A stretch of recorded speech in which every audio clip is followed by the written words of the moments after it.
笑顔をね、一年大切にあります。はい、お待たせいたしました。電光石火そば入りになります。やるしかない。そういうんでね、こう知ってくださった方がね、来てくださるからね。私も毎日食べてます。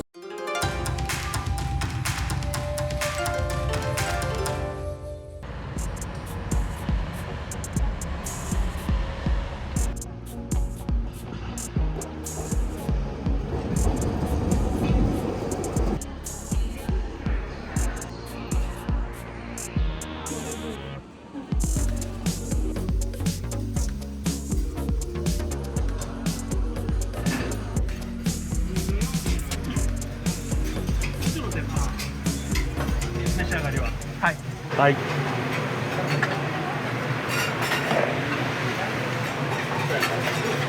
あとこれ鰹節とかの魚粉でないんですよ。メインはマグロなんですよ。マグロ節なんですよ。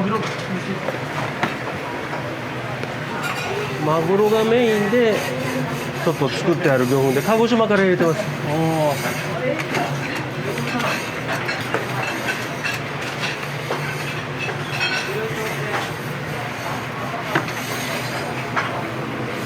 今キャベツは嬬恋です。嬬恋さん、はい、群馬県の。ホームページとかでも結構キャベツを探され、いいキャベツを選ばれてるみたいな。あ、そうですね。拝見しました。一年中。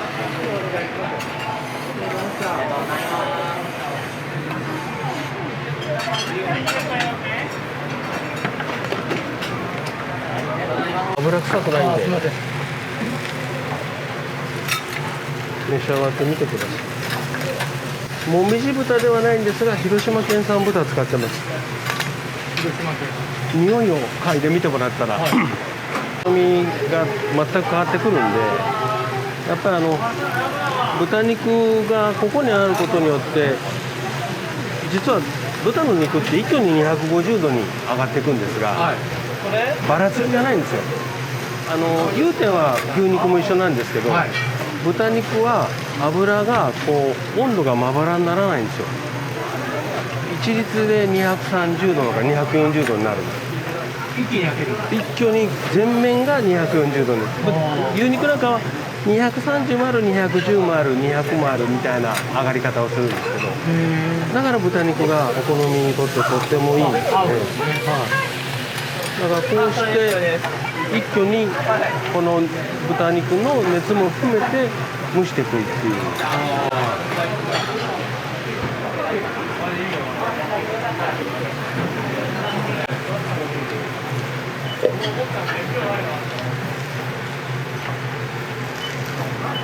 だからちょっと輸入の肉なんかでもちょっと匂いがきついのがあるんですね。はい。よくそういうの食べてます。臭いですよね。そうなんですよね。鉄板の上に乗すと匂いがするんで、その辺のところがやっぱりお好みを味を変えるかどうかっていう大きな要素になりますから。比較的そういう豚が多いですよね。そうですね。値段がだいぶ違うんで。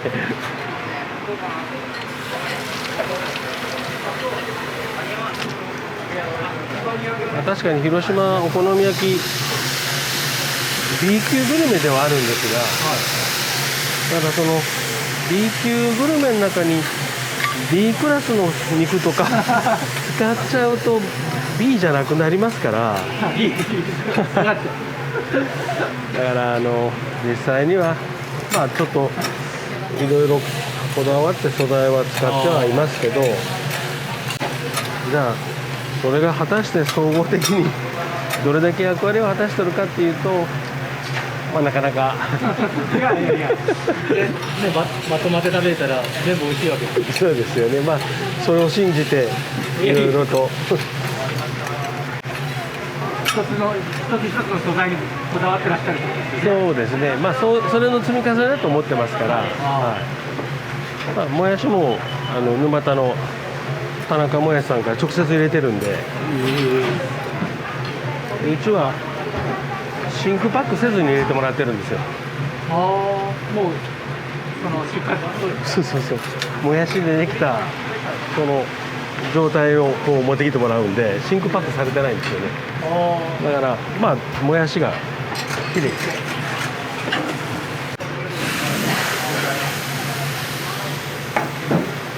まああとは定番になりましたけど、もう茹で麺はほとんど今使ってるとこ多くなりましたからね。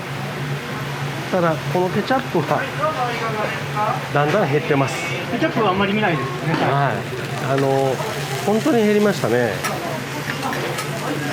結局この絡ませられないんですよ。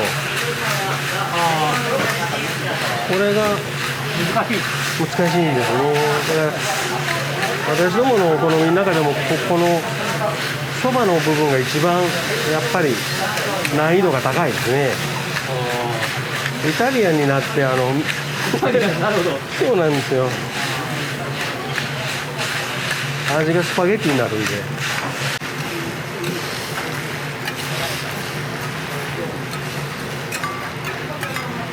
あとは、ご存知かと思うんですが、ほとんどのお好み焼き屋さんがこう回してるんですが、熱の加減で実はこれ半分ずつ回ってるんですよ、何気に。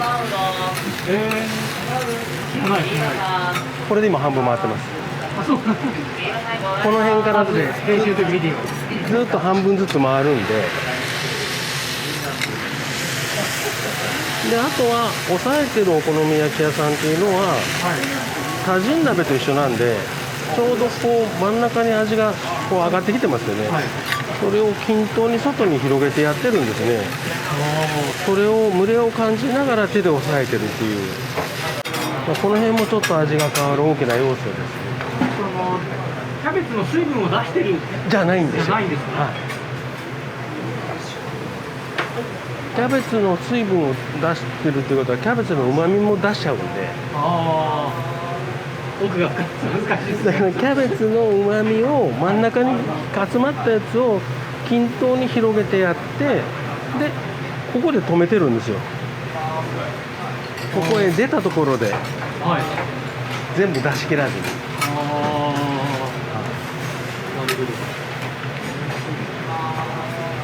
ただ若干外に出たの鉄板が熱いですから、蒸発するのもありますけど、ただ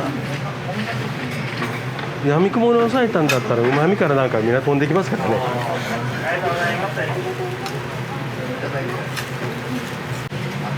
で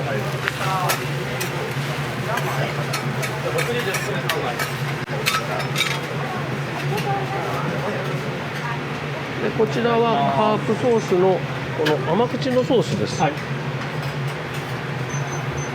で、定番海苔ですね。で、実は今ソースが3種類に増えてまして、そちらの黄色が今かかってる甘口で、赤いのがハープソースで非売品ですね。辛口です。聞きました。これおたふくで作ったみたいな。そうですね。ソースって温まると味が変わるのをご存知でした？教えてください。じゃあ、鉄板はほとんど広島の方こうかけますよね。でもここへかける人がいらっしゃいますよね。皿の上に。これとちょっと今から検証しますから。甘みが変わる。そうなんです。酸味が飛んで、旨味がバーッと出てくるんです。じゃあちょっとこれ舐めてもらったら一番わかります。酸味が全然違いますね。で、こっち側が普通に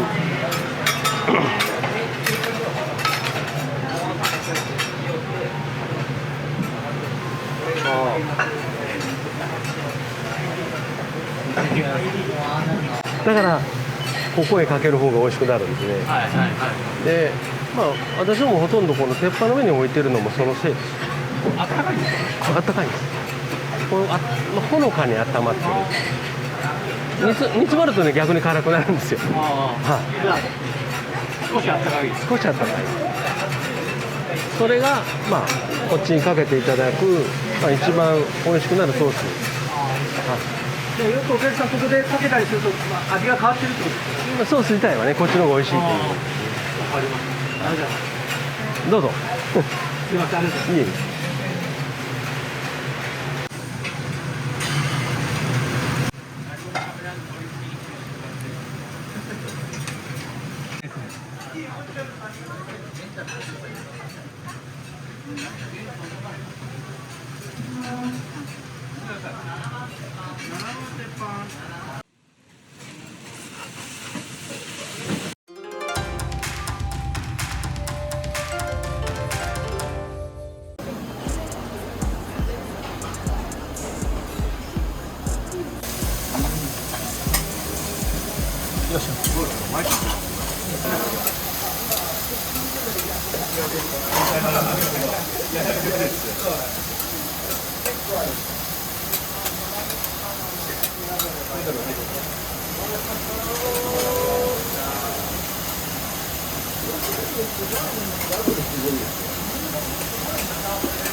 事前に焼かれてるんですか、こうオープン前に先に予測してるってことですか。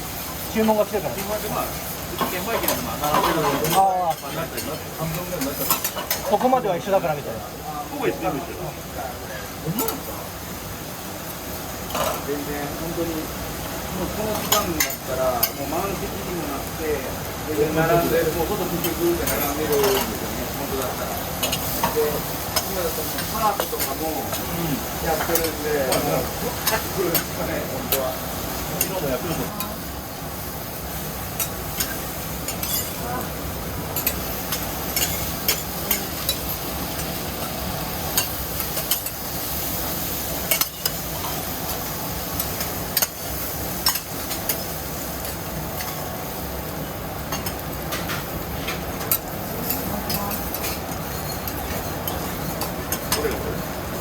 ありがとうございます。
はい。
もう麺も全然一緒だっけ。あ、麺も一緒なんです。いやでもこんなパリパリになってます。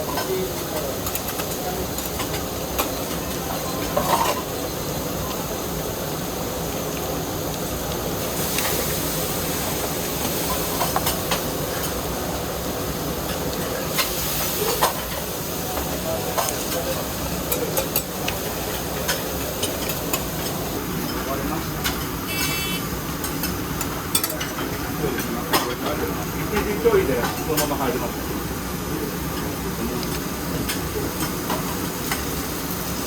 夜12時に上に上がる橋をさん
鉄板で。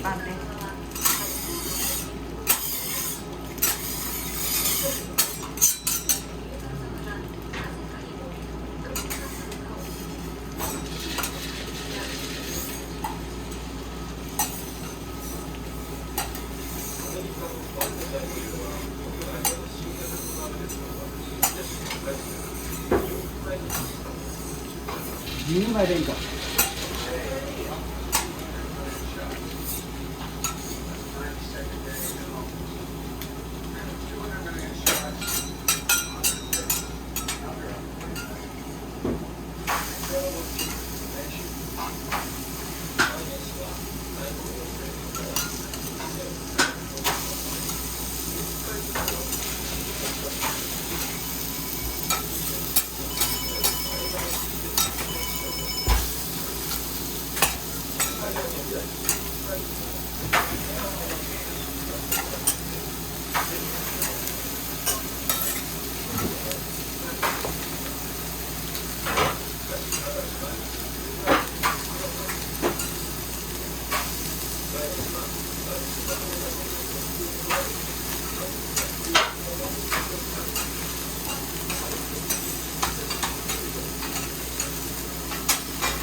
でその15年前にスタートしたのがここになるんで、だから田中さんがやってるわけですね。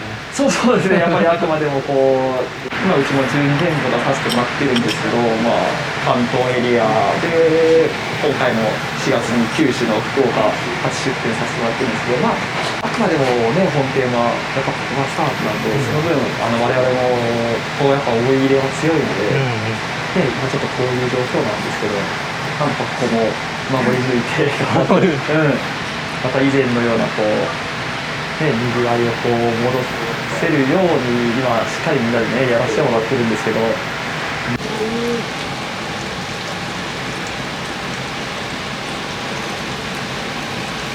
田中さんはどのくらいやられてるんですか？そうですね、このお店が一応15年目で、15年、はい、で3年目ぐらいからやらせてもらってるんで、足して毎出して10年ぐらいから12年ぐらい。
電光石火さんってこうキャベツふわっとするじゃないですか。はい、なんか切り方が違ったりするんですか？そうですね、やっぱりどうしてもうちのスタイルがこう押さえつけるお好み焼きじゃなくて、どっちかといったらこうあと中に空気を入れ込んでこう蒸していくスタイルなんで、それだけやっぱりキャベツも細くて長くっていう細くてやっぱり空気を通りやすいキャベツっていうかですね、やっぱそういうのは意識して、はい、キャベツも切ってもらってますね。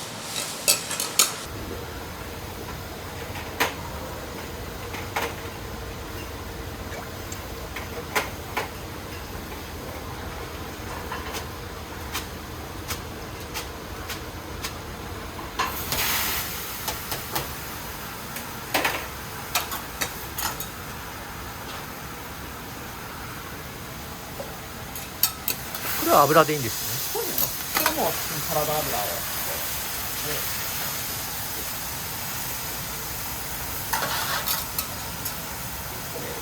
ソースを下味程度にですはい。上にかけるソースと同じなんですか？あ、これも同じものです。スタッフさん。そう、もうおタッフさんの連動することもなく。はい。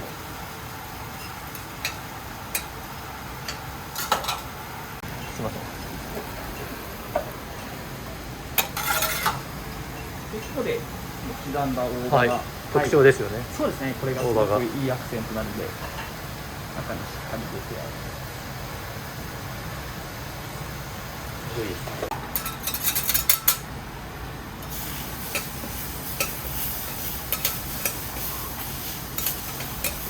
最後の締めもしっかりこう回転させながら中に空気を送り込んで、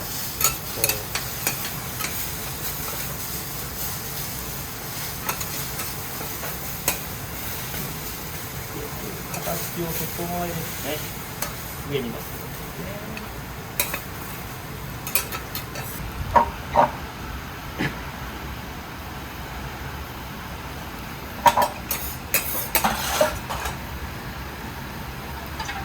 うちの店の特徴が卵が溶き卵に、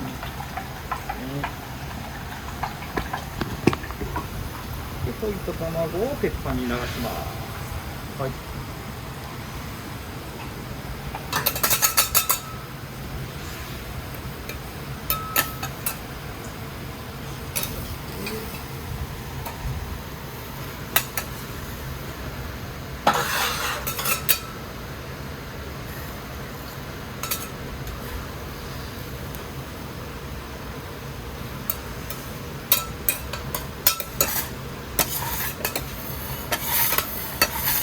最後に優しくこう包み込むようにこう返す。ここは一番。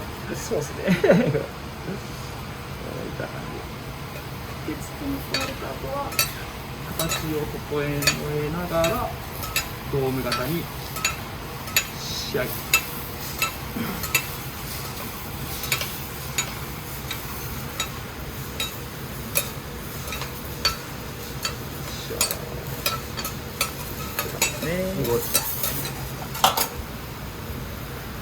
こちらにソースを加え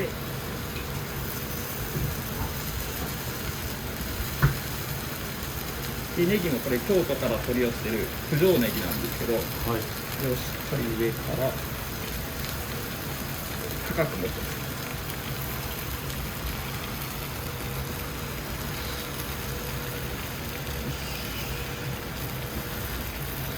はい、こちらで完成です。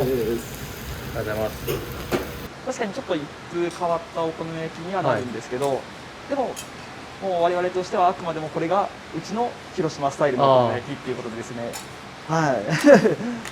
そうそう。なんか新しいスタイルを作っていくのでもいいの気もするんですけど。そうですね。やっぱり今までにはないようなちょっとこう見た目にもこう驚かれるような。はい。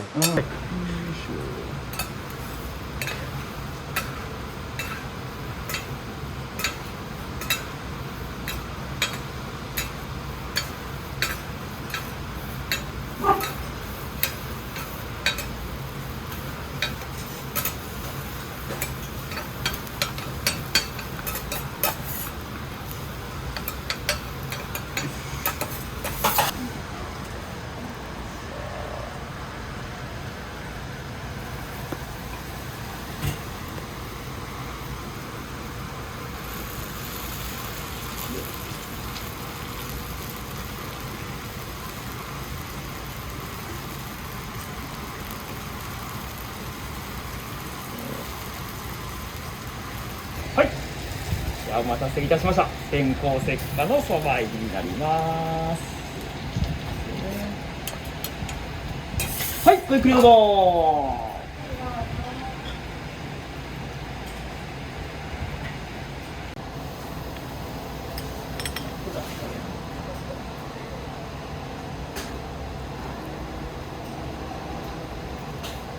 どう食べるのか難しいですよね、結構崩さないように。そうですよね。基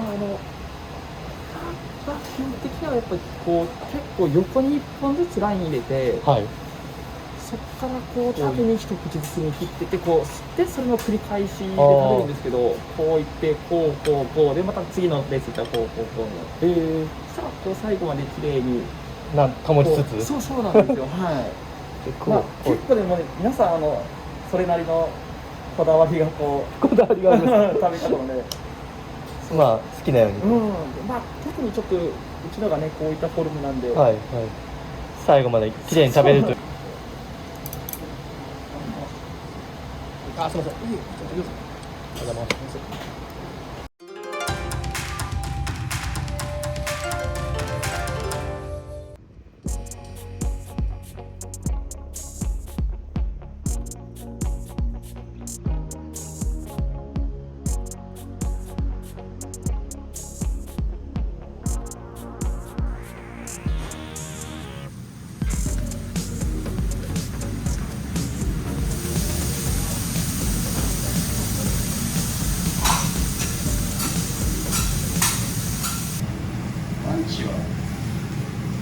休憩時間短いから最後食べてなかったり僕も一緒だと思う。ああ、もうじゃあこの時間に食べたいみたいな。来てからじゃ時間もないよ。なるほどなるほど。じゃあもうあと5分10分で来られるってことですか。12時ぐらい。ジャストで。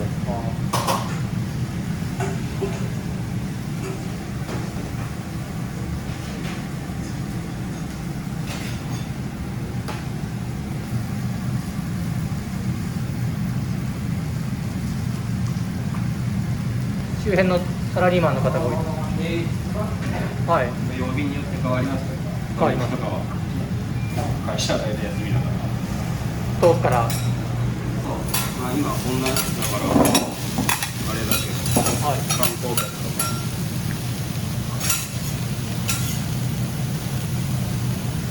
地元客になった週末は、地元やっぱり会社関係が多い。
こ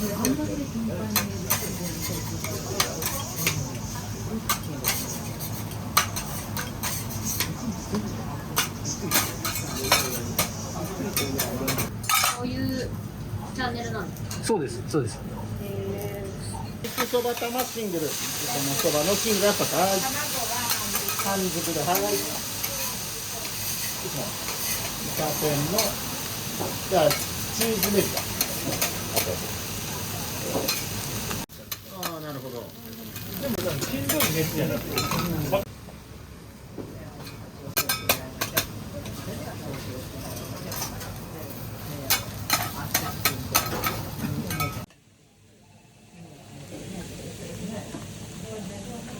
はいどうぞ。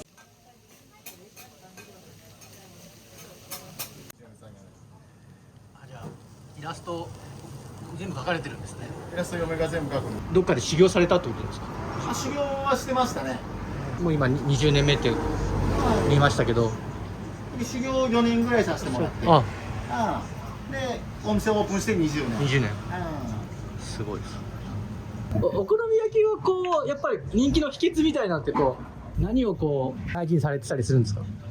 秘訣っていうか、まあ、常に気をつけとる常にやろう思うとるのは自分が楽しくしよう。自分がね楽しくやらんとお客さんも楽しくないんで、はい、そういう方を気をつけとるかもしれないですね。楽しく仕事されてる。楽しく仕事する、それは一番に気をつけとることも、一番って言われたらそれを一番気をつけとることかもしれない。お客さんにも伝わりますもんね。こっちがね楽しくなさそうな感じで嫌な顔して焼きよったら面白ないけん。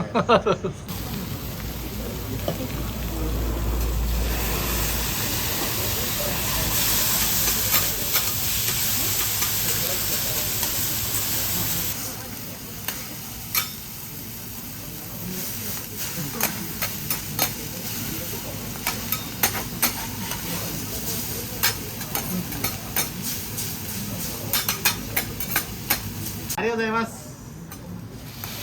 どうもーす。まあでも比較的やりやすい商売だけ。あ、そうですか。準備としてはね。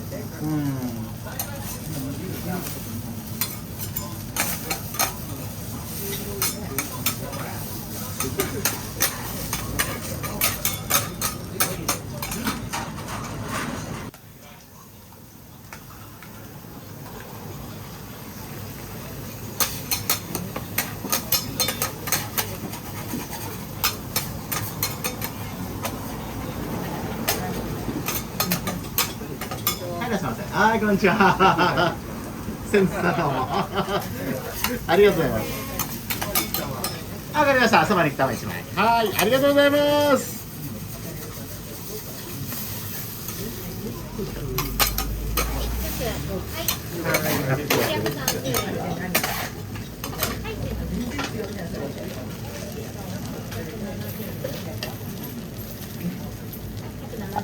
ありがとうございました。ネギチーズ950円です。お返しします。ありがとうございます。どうもありがとうございます。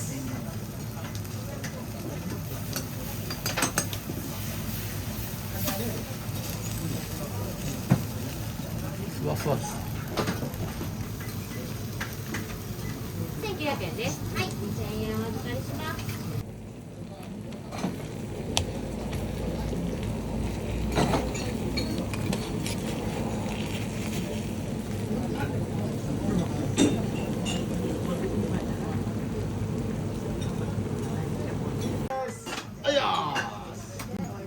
はい、50円の返しで。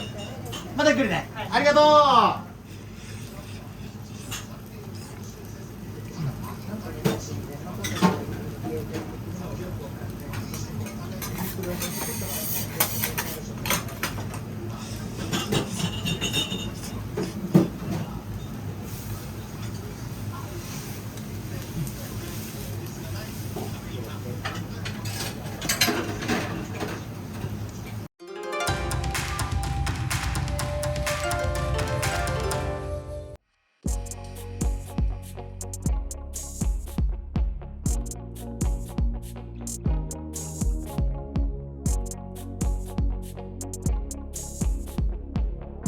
ご家族でやられてると思うんですけど、はい、 10年ぐらいですか？今13年目12年目12年目。力仕事はお父さんですよ。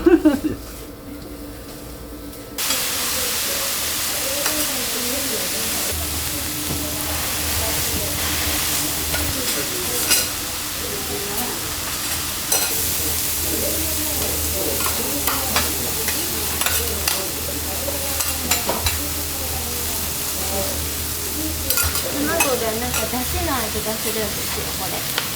あ、入れてるんですか？卵屋さんが鶏に。ああ、そういう卵。なんか鶏に昆布の粉。まだ次は昆布の粉を食べさせていただき。餌として。はいはい。だからこれ昆布の出汁の味がするんです。すごい。もうこのやつのために生まれたみたいな。そうですね。どんなことなんですか？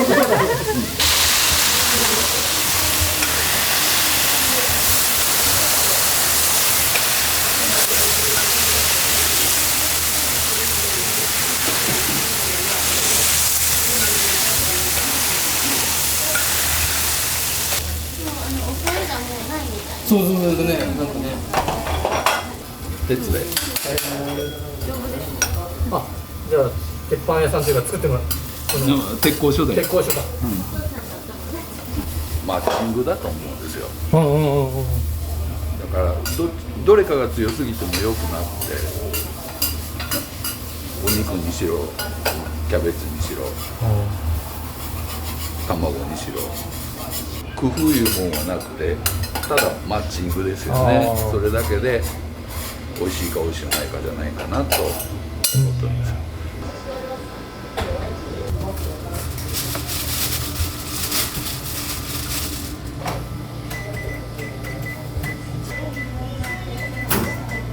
お世話になります。や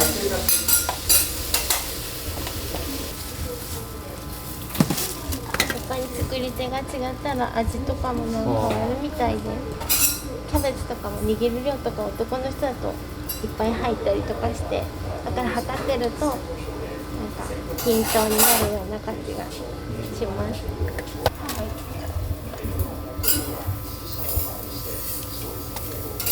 キャベツと麺ぐらいですか？そうですね。まあ肉もまあ、う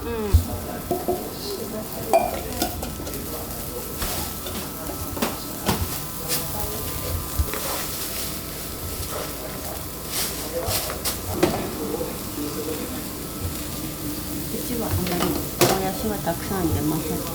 あ、本当ですね。ちょっとしか入ってないですね。もやしが好きな人には悪いけどね。いやいや。キャベツがどちらかといったら多いかな。ソースをあまり入れてほしくないみたいなことを言われて、そういう人もいますよね。それでめったらお好みの味が分からなくなるっていうお客さんがいて、であんまりならない。結構どこが多いみたいです。ソース食べてるのか、お好み焼き食べてるのか分かんないみたいな。で結構お年寄りの方はあまりソースをつけて食べてないっていう方が多くて、それであまりならないようにしたんですよ。そしたらこれくらいが私はちょうどいいって言うお客さんも多くて、なので最初からあまりならないようにして、あとは置いてあるソースで皆さんかけてもらったらっていうので、あまりならないようにしました。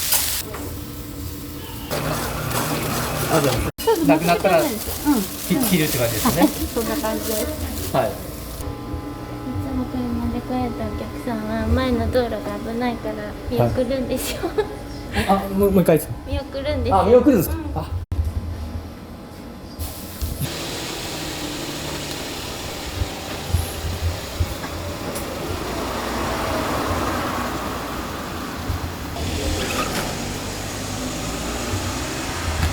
車が入ったらなるべくお見送りする。優しいですね。素晴らしいです。いえいえ。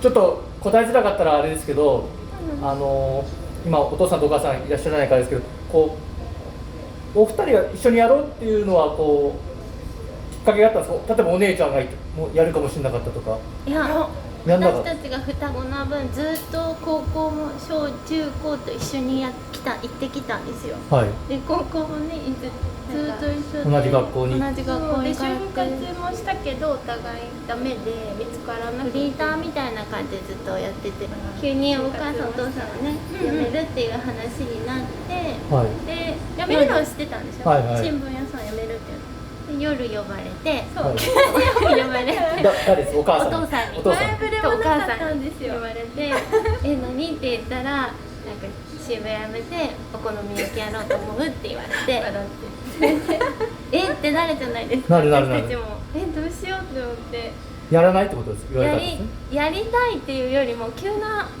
話しすぎてびっくりして前触れがなかったんで断る理由がない。ずっと自営業だったからお母さん、はい常になんかそばにいる感じで勤めに行くっていうのを見たことなかったから、これでやめて私たちが断ったら外に働きに行かないといけないって思った時にこの年で、私はそう思って私は違うちょっとそこは違うね。これはちょっと断るにも断れんなと思って私はやるしかないかみたいな感じで。お姉ちゃん違うみたいな。お姉ちゃん違う。私は一緒にやりたかったとか。やりたい気持ちは薄くてでもなんかお父さんの決め台詞みたいなのがなんかあったのが、お父さんのなんか印象的だったのが、お父さんがなんかわしらじゃできんけん、2人がおらんとインパクトがないとインパクト。私たちがインパクトがあってだから名前もこっちメインの双子がだってキャラクターも A と S って書いてありますよね。あそこそうエプロンにね。私らが頭文字みたいな感じそのためかみたいなやめれんねみたいなそう言われたらもうしょうがないやるしかないよ。もうそんななんか2人はもうじいさんばあさんになったらもうできんしとか言われたらさすがになんか心配にもなるし、なりますよね。だからやるしかないってなったよねで言えないですよね。目腫れてるけどなんて。申し訳ないよねお客さんに気を使ってもらってマスクがねあるけんちょっとそう助かったね助かったけどいろいろあるよねでもよかったですね。その一緒に働いてくれてる方、ついてくれてるって言い方。まあ我慢してやってくれてるんだと。あ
いろいろはありました。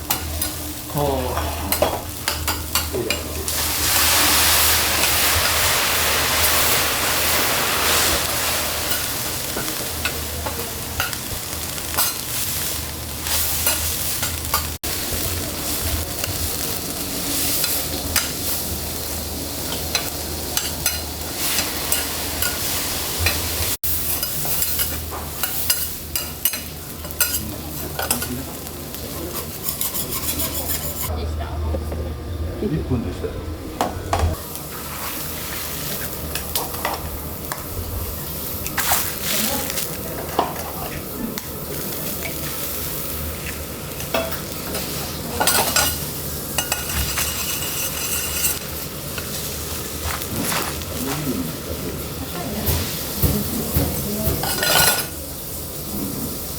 30分ぐらいから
これは餅、これはイカ天。いいよいいよ。あ、イカ天な。イカ天ないで餅。こっちは。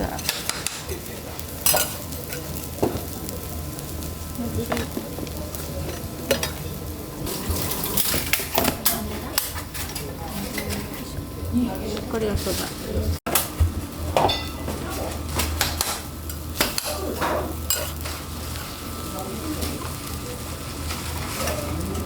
これがうどんのチーズ。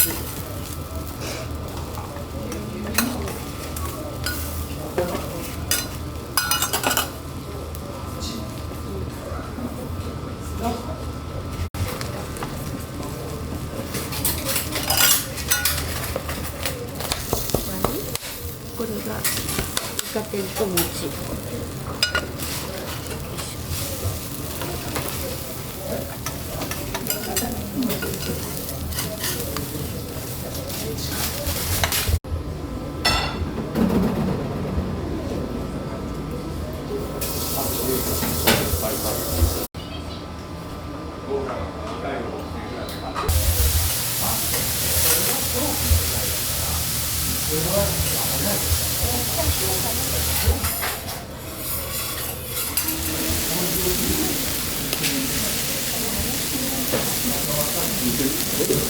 ぬいぐるみです。ぬいぐるみですよ。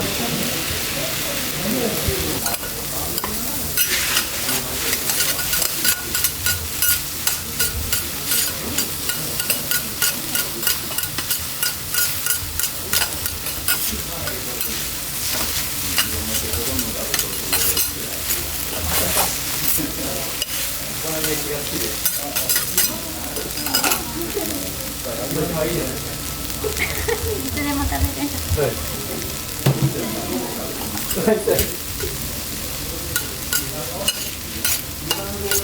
注文してくれる人で。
もしもし、電話かかりました。あ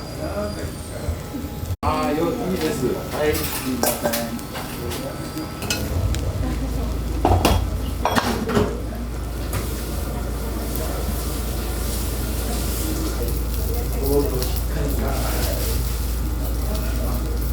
これが辛口のソースになってて、一応10倍の辛さ。10倍、少しだけじゃ食べちょっとだけ。辛さにもね、いろいろあるな。結構人気ですよ、でも。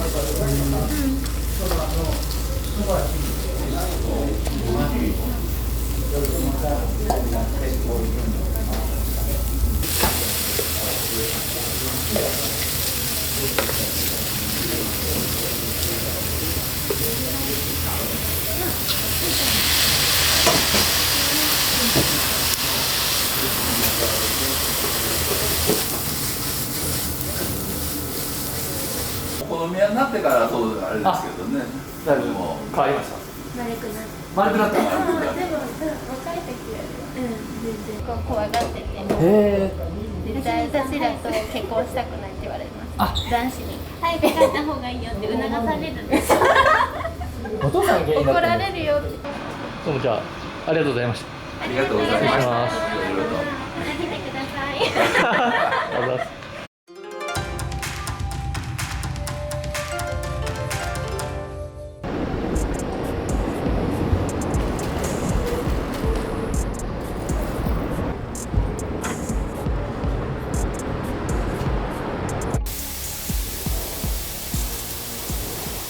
この度テレビ見たらこの前ね、あの時余計思ったすごい映画見てもね、かっこいいな、新曲とかけ踊るなんて。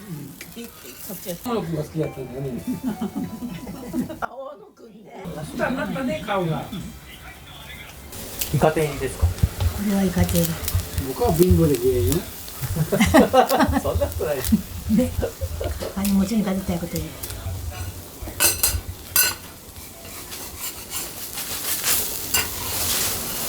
お父さんももう近所でよく来るんですか。よく来るよ。で昼は人が多かったら来るじゃないよ。そうですね。またね、ね、しょうがないですね。バカなことも言えんし。バカなこと。50ぐらいよ。50ぐらい。でもさ、すごいよ。いや、50もそんなにはない。2、30のもんや。そうです。そんなにね、長い時間営業してるわけじゃないから。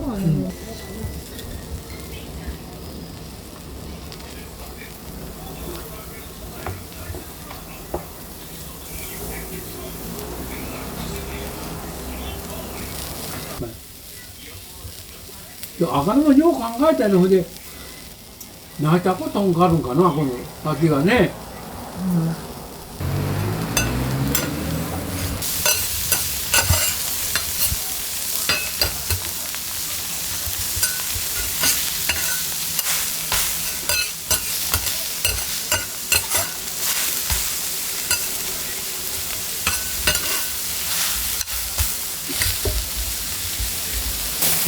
マキさん。今4連戦、5連戦。勝ったんだよ。パチンコ好きなんですか。まあ、連携ね、何連敗もするんやどうかしたら。もう未亡人だけ、そういうことないとそうなるよね。そういうことするよね。まあね、好きなことをすればいいですね。これがもう、カープのある時だったらすごいよ、向こう歩くが。あの時だね。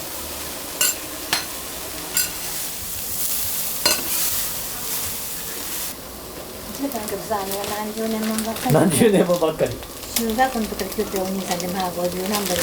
ああ、ね、もう子供から来てるわけですよね、昔から。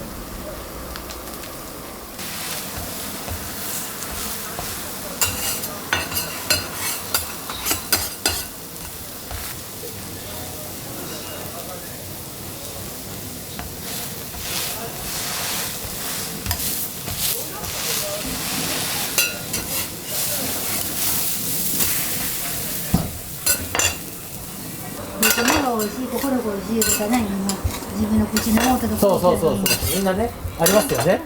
好みがね。嫌いじゃいう人もそこがやらけできる人もおるし。麺が硬い方がいい、パリパリがいいとかね。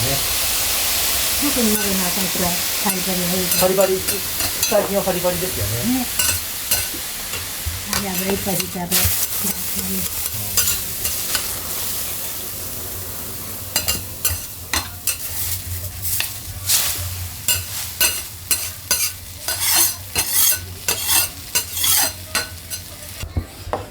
持って帰りたいんですけど。はい、何やろうか。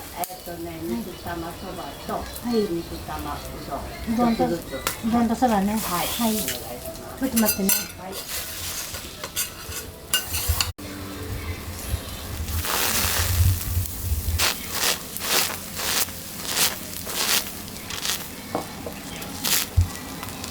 もうお昼はずっと満席ですかね。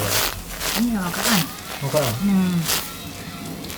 ん。2、3人しか来てない日もあるし。ああ。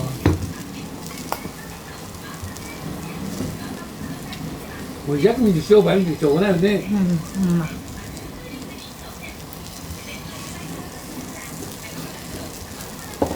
いやいやいや、ごますってない。90？嘘よ。嘘でしょ。86。86。そっちはそっちのこと考えてないよね。うん。ああ。自分でもお母さんなんかそうよ。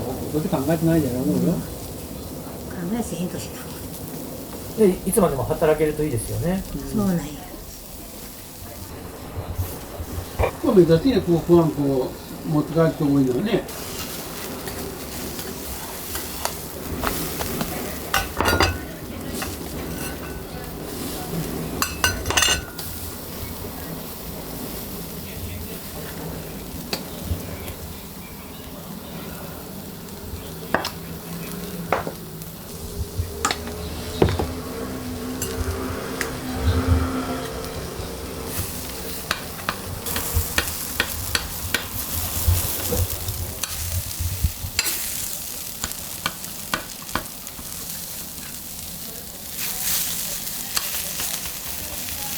さっきのちょうど野菜でこう使ってたんところさ、っていうの？うん。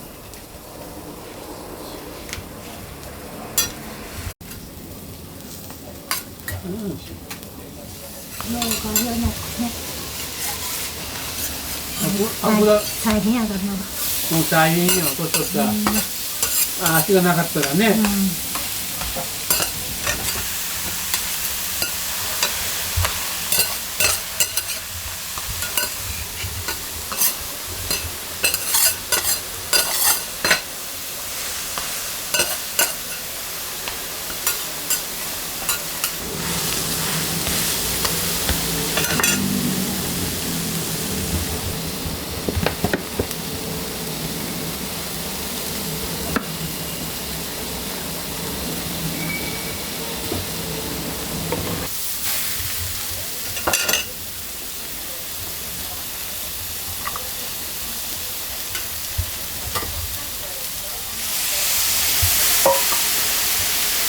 みたいマイナス31度入れるとか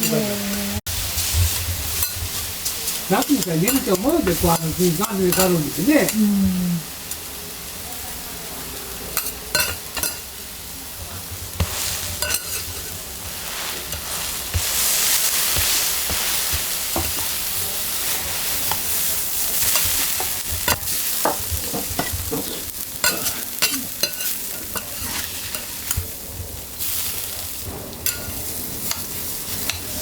ここなんかリッター1100ずつだろうね。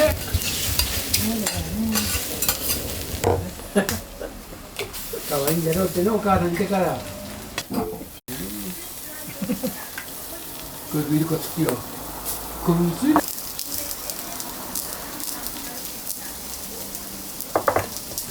でもお客さんとこう話しながらやれるっていうのもいいですよね。楽しいよ。ですよね。こう気心知れた人とかね。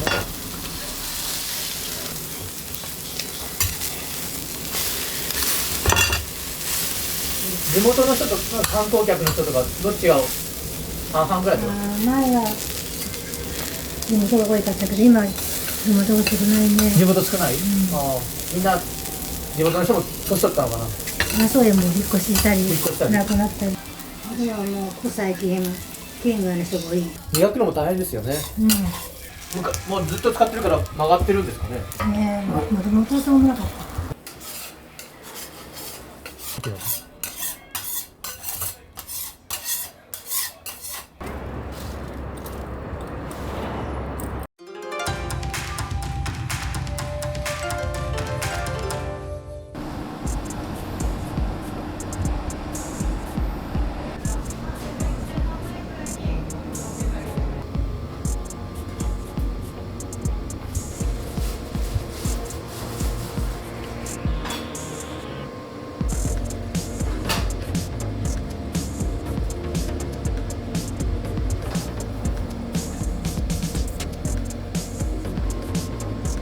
もともとお一人でやってたんですか？そうです、ずっと一人で。じゃあ最近こう人が増えたみたいそうですね。今日3日目なんで。な。なんか別のところでこうやってて、独立したというか、まあお好み焼き始めたみたいななんかそこよく聞かれるんですけど、はい、私がもともとお好み焼きが子供の頃から好きで、はい、お好み焼き屋さんになりたいっていうのは小学校の時に夢として持ってて。へー。ただそれをね、母親に私お好み焼き屋さんになりたいって言った時に、はい、母がものすごいなんか悲しい顔をしていや女の子なんだからもっとスチュワーデスとか夢ならね、いろいろなこと花屋さんとかいろいろあるでしょ、女らしい夢がって言って女らしい今までなんか本当見たことないぐらい悲しい顔をしてあ、これはなんか言っちゃいけないことなんだなと思って封印してたんですけど、はい、でも大人になったらやっぱりこう爆発してしまってで学生の時に、はい、お好み焼き屋さんで絶対アルバイトしようって決めてて、本通りの方にある赤坂っていうお店でアルバイトをさせてもらって、だからそこで自然に身についたかも焼き方とか、いや焼きもやってたわけですね、そこで。焼きも全部教えてもらってできるようになって、特に修行らしい修行というか、そこはまあ私は毎日まかないでお好み焼きが食べれるからと思ってよかったじゃんまあ弟と一緒に20年ぐらい前に店をやっぱお好み焼き屋さんをやってて、で弟は弟で自分で独立してお店を。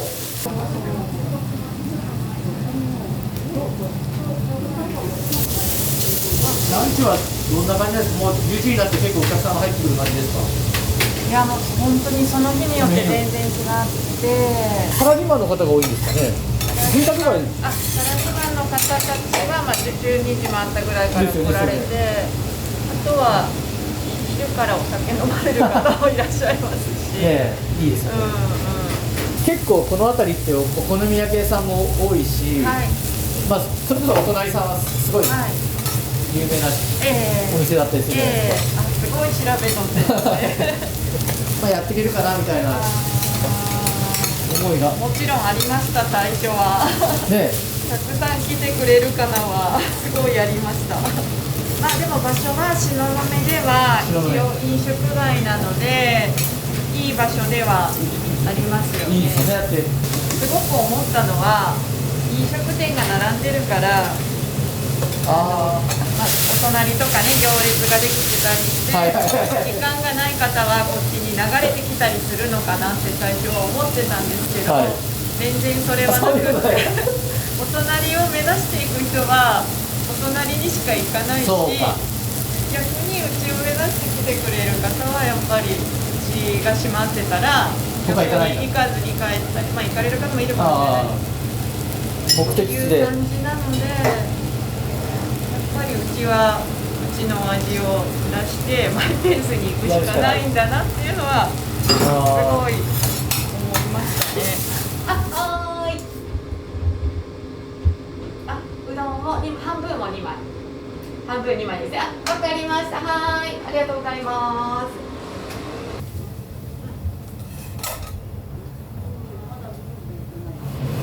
ソースは三つ葉ソースですみたいな言っても大丈夫？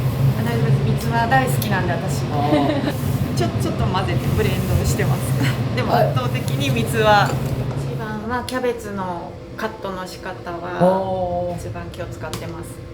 手切りでなんかどんな風に切ってるんですか？全部手切りでキャベツのその日の状態を見て、で甘みが引き出されるように。例えば硬いとか柔らかいとかいろいろそうですね。ありますよね。硬い部分と柔らかい部分で切り方は変えてますね。へえ。太くしたり太くしたりってことですか？そうですね。硬い部分と柔らかい部分とで火の通りが、まあ、一緒にね同時に混ざってますよね。混ざってるので、同じように火が通るように、同じ時間で火が通るように、硬いところは本当に極薄でなるほど。はい。まあ、あと麺だいぶ違いはますよね。私もう本当に原田製麺さんの麺大好きで、胚芽入りの麺なんですよね。はい。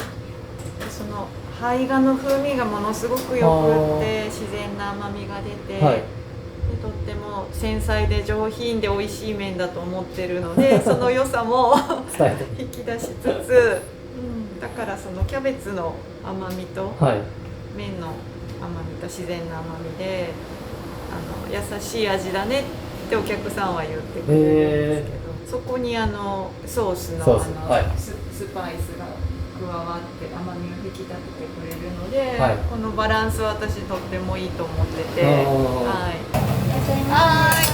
こんにちは。今日はそう増えてる。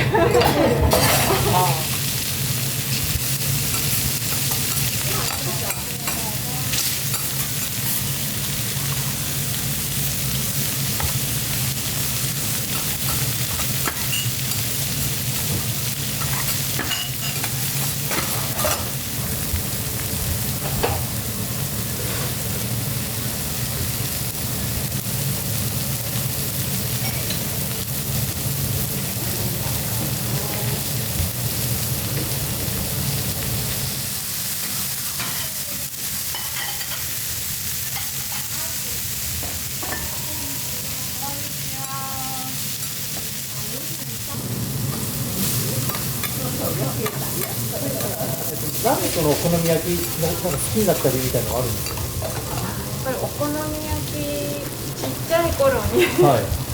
どっか食べたとか。お母さんは母親はお好み焼き大好きな人だったんですけど、父がお好み焼きがもう大嫌いなお父さんでで家でお好み焼きを晩ご飯に出したらものすごく機嫌が悪くなるお父さんだったんで、父が出張で家にいない時に母親とそう近所のおばあちゃんがいたらお好み焼き屋さんに連れてってもらって食べるのがちっちゃい頃すごい楽しみで、そこからなんですね。そこからですね。でそこおばちゃんがねまだちっちゃかったからイカ天食べんちゃいって待ってる間イカ天来る、それもまたすごい楽しみでおばちゃんになりたいなと思ったんでしょうね、子供心に。でそこからですかね、お好みはちょっと特別な食べ物ですね。最後の晩餐って何食べるみたいな話友達とかとするじゃないですか。絶対お好み焼きって言ってました。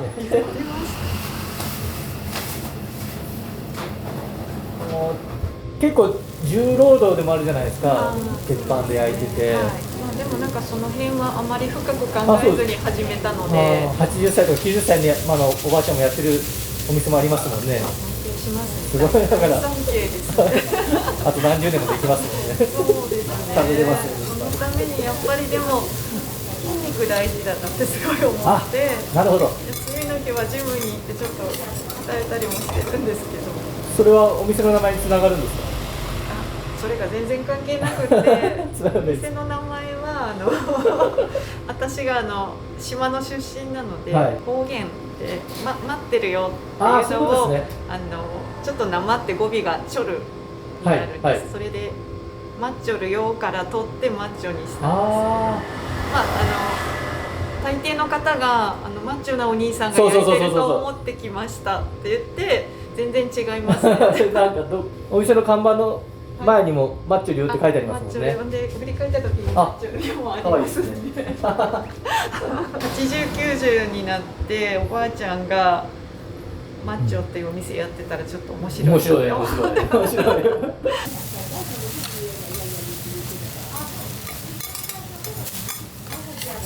目の前で近いところでやってるから、大変ですよね、その接客っていう部分でね。お好み焼き焼くだけじゃないんで。テーマですね。もともと目の前のねお好みに集中して焼くだけじゃなくて、やっぱりお客さんのいろんなお話とか、まあ会社でこんなことがあってっていう愚痴とかを慰めながら癒しながら焼きながらっていうのが、でもそこがまあでもお客さんがねそこを求めて来られてるんであれば、もう本当来てくださることがありがたいじゃないですか。はいはいはい。数あるお好み焼き屋さんの中からうちを目指して来てくれたんだな、今日は朝からお好み食べようって決めてたんだっていうのとか聞いたらちょっと嬉しいですね。嬉しいですね。なんか自分こうね対面してない時間もう店のことを思ってくれてるんだなみたいなのはすごいちょっと嬉しいなと思って。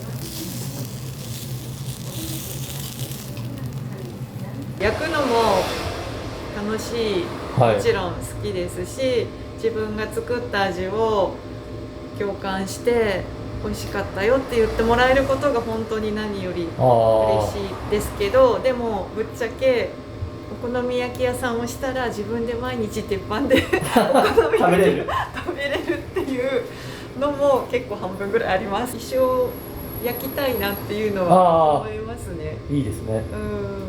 常連さんたちとあんたも年取ったねとかあんた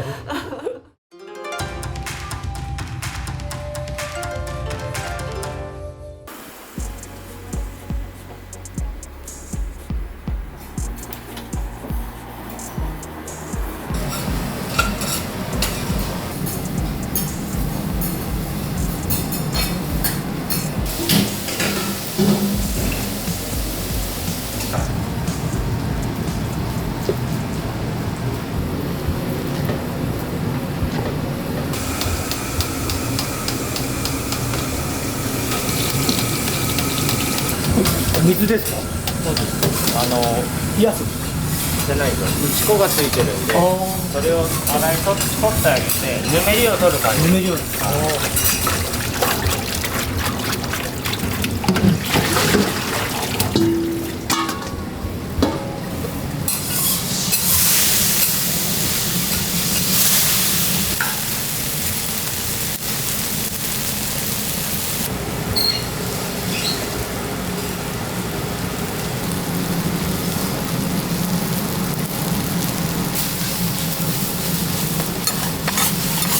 一度に焼くお好み焼きの数って5個ぐらいとかなんですか？今日は4枚ぐらいやったんですけど、多い時は6枚とか。6枚ぐらい。4枚ぐらいがちょうどいいっていう、ちょうどいい。今日はたまたまその、まあ初めに予約をもういただいてたんで、いっぺんに焼くことになってゆったり焼けた。ちょうどこの今の時間ぐらいに今から取りに来られるんですけど、時間までに仕上げる。あれでーす。今鉄板がないテーブルしかじゃないですけどもいいですか？どうぞ。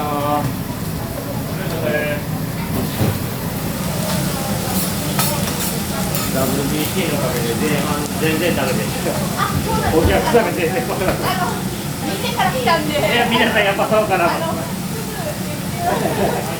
いやでもすごいいい試合でしたね。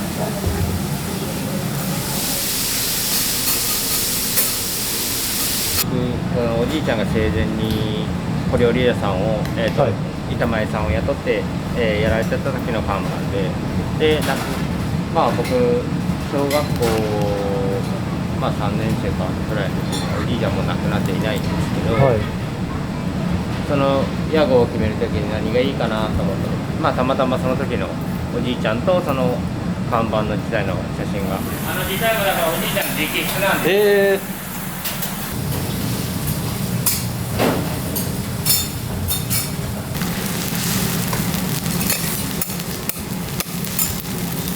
卵を割るときと割らないときが、お持ち帰りの時は潰してしっかりを焼いて、店内の時はそれが半熟で仕上げるようにしてます。なるほど。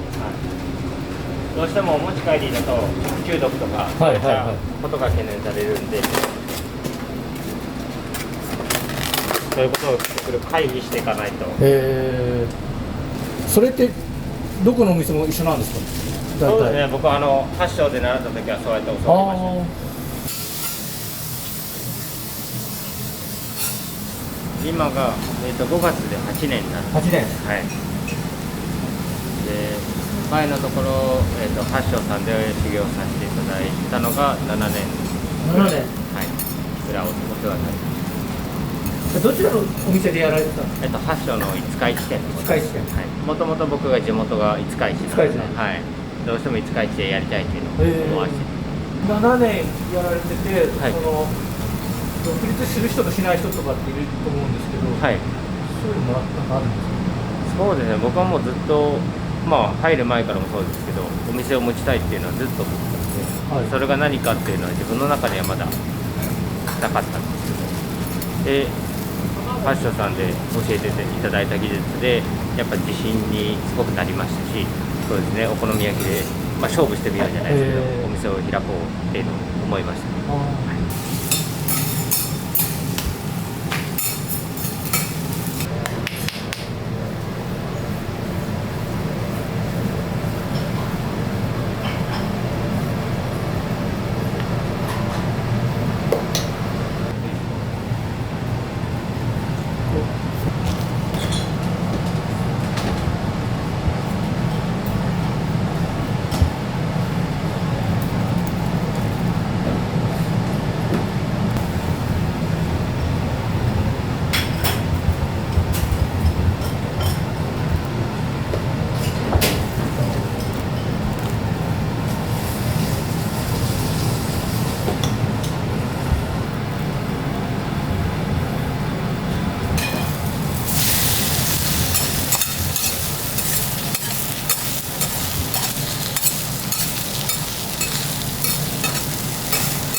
大体こう焼き上がるまで時間は何分ぐらい？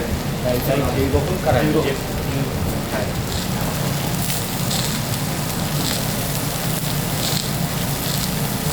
焼き方に関しては焦らないっていうのが焦らない。はい。じっくり焼くっていうのを学んだんで、じっくり焼いてしっかり蒸す。お客さん目の前に待ってるけど、そうですね。ちゃんとどうしてもそうですね。作るためにってことですね。やっぱり中にはまだかって怒られたことも全然ありますけど、ね、それでもお客さんにはもう待ってくださいしか言えない。もう食べてみて感じてほしいものってやっぱりあるんで。あります。あります。わかります。で結果食べて美味しかったって言ってくださった方もやっぱいらっしゃい結構いらっしゃいます。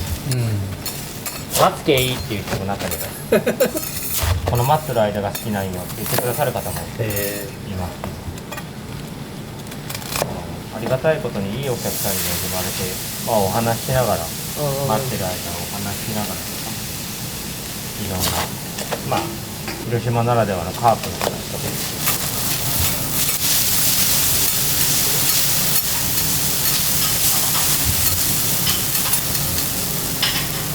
大体滞在時間が1時間なんですお客さん。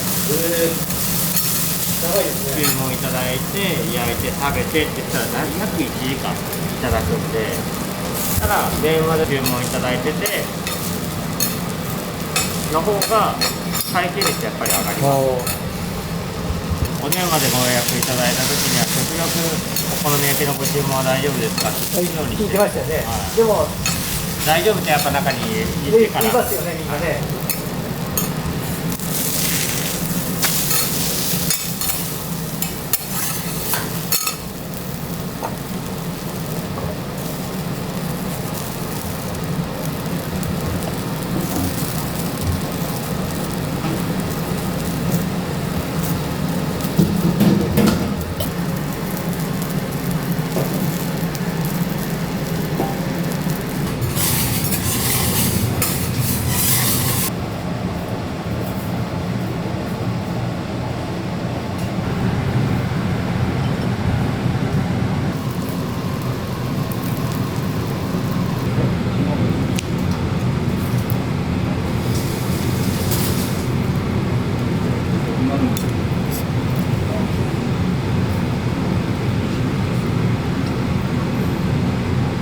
悪いものをいいものにするんじゃなくて、いいものをより良くするっていうのは習って、でキャベツなんかでも季節ごとに産地で変えて分けて仕入れさせてもらって、その時その時のやっぱりいいものを仕入れさせてもらって。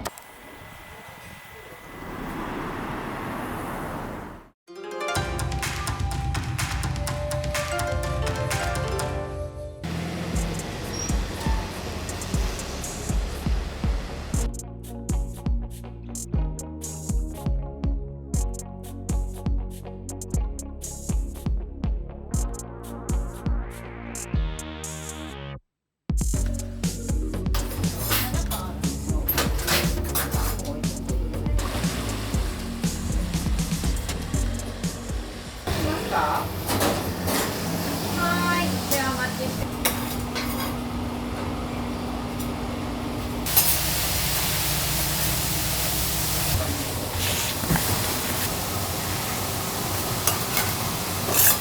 だから、よそ様のを見せていただいたら、あ、ここ儲かってないけど出てるなっていうことがあったんで。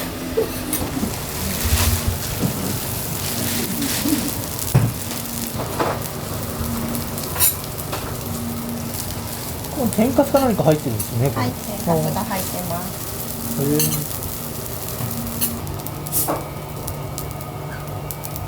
は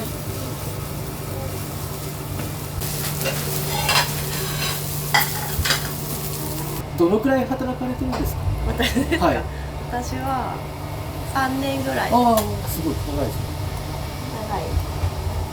奥のピンクの先輩で。先輩。5年ぐらいです。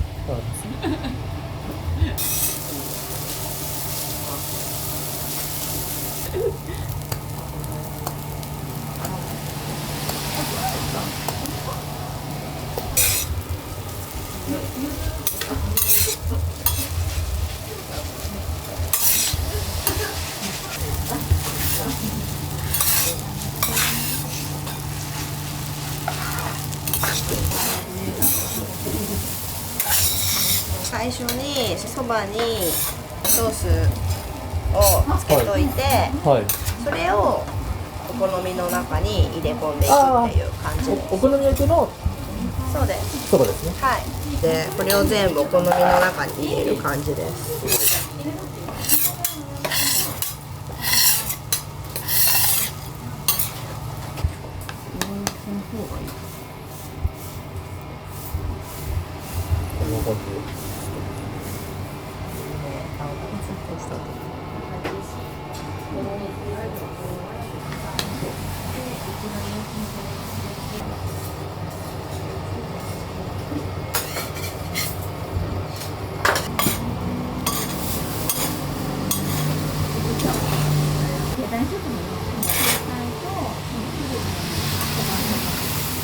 これはダブルです。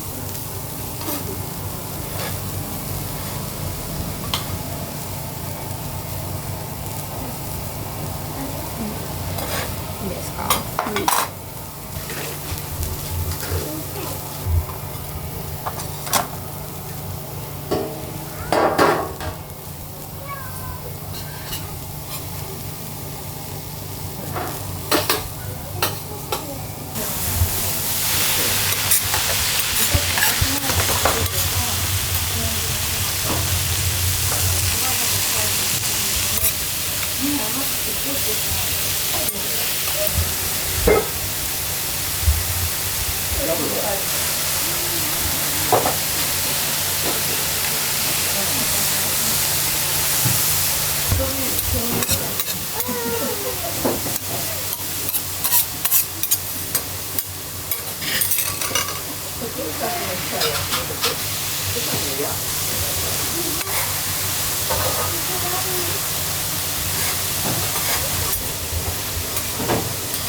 ダブルだと豚は4枚になる。5枚です5枚か。5枚になる。はい、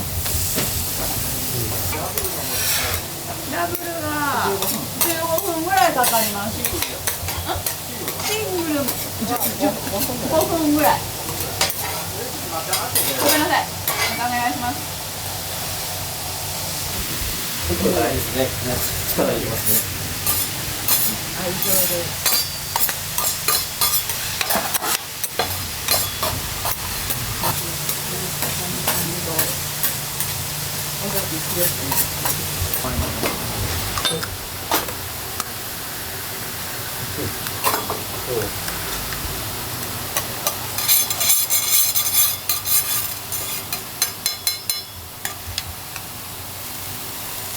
ダブルが大きいというか、これ2人前じゃないみたいな。そうですね。ですよ。そう言われません。そうですよね。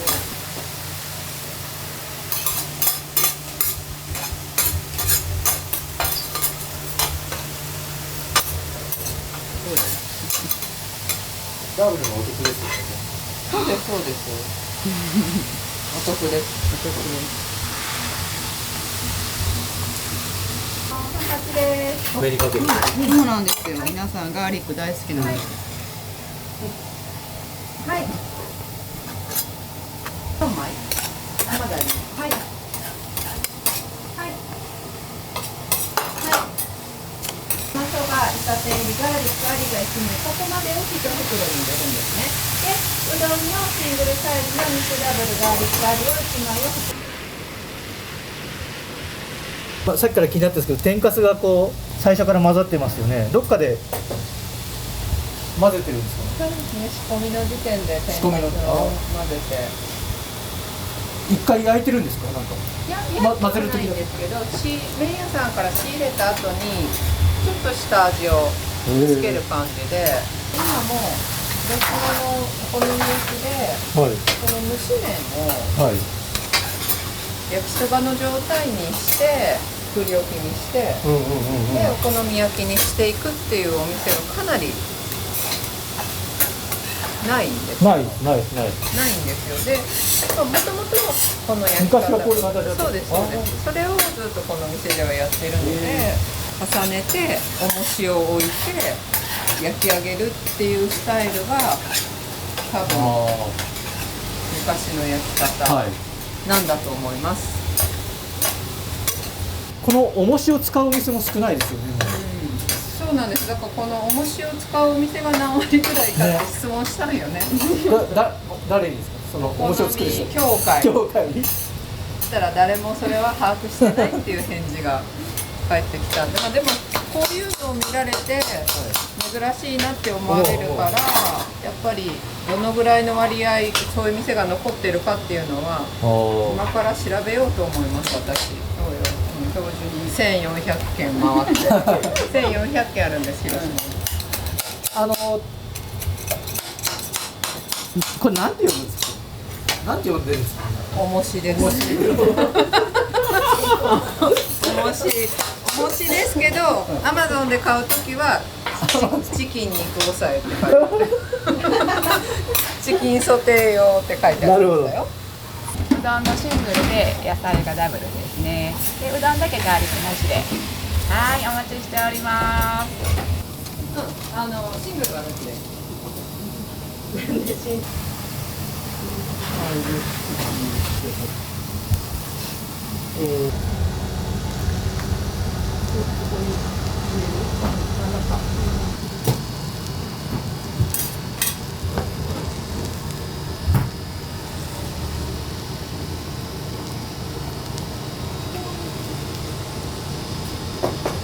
すごい。生卵と。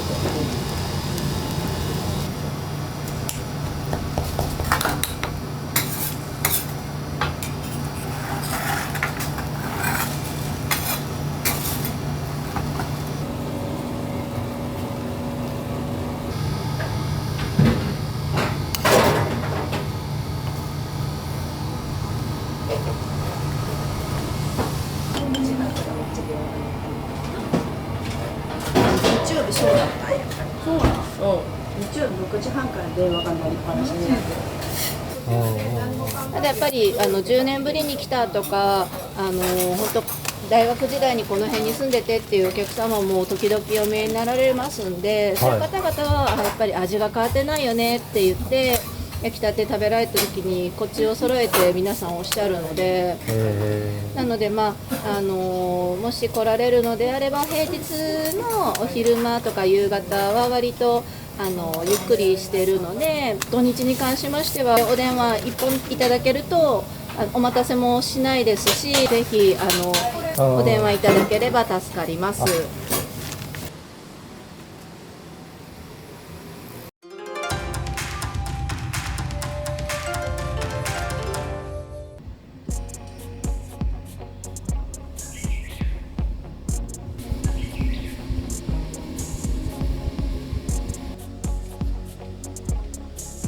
車で来る人とか駐車場とかどうしてるんですか？1台だけ借りてる。借りてるんですか？近くにあるんですか？この近く借りてるんだけどね、ファミリーマート、そこありましたね。この店長さんがいい方でね、止めてもいいよでこっち側の方へね。うどん屋さんがみんな上がったから50円だけ値上げさせてもらってこの値段。安いですよね。いいですね。今何年になったんですか？もう40年近い。40年近い。それが初め。へえ。若い時。東京からもようお客さん来てくれるんよ。で大阪。はいはいはいはい。もう全国から。一番遠いとこは沖縄の方も来た、青森からも来た。わざわざこんなところへみんないいがにかおけ。そんな遠くないですよね。だって車だったらねこれから15分ぐらいですよね。渡し船がないからもうみんな橋渡ってこないと。あれを歩いてこれないですもんね。歩いてる人おる。いるんですか？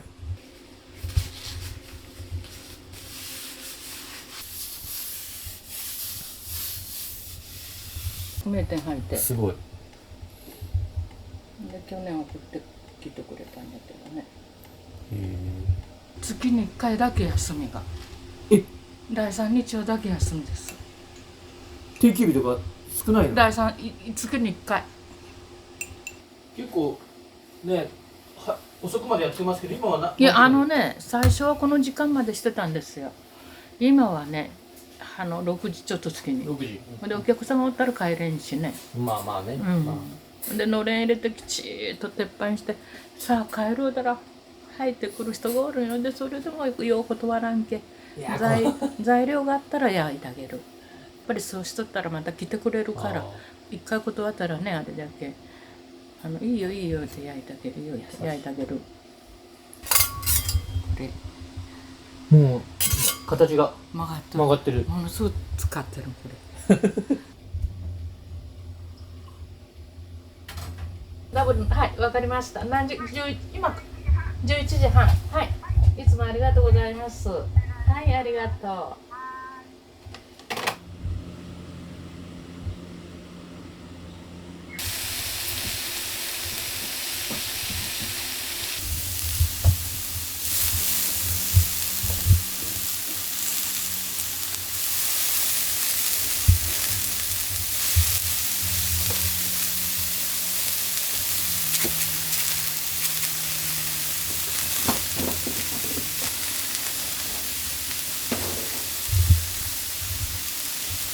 あえてうちはもやしをたくさん入れないんですよ。水が出るから。もやしたくさん入れたら美味しくないけんね。はい。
昼と夕方だとどっちが多いんですか、お客さん。いや、その日によって。日によって一人入ってきたらダダダーッとまた入って、ああいう時はあるね。ほんで、種火をつけとかんよね。ああ。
クレ焼きっていう言い方なんですか？半分に折るからね、クレ焼きってみんなが言うよね。今これでも半分に折って出すとかがあまりないよね。あ、そうなん。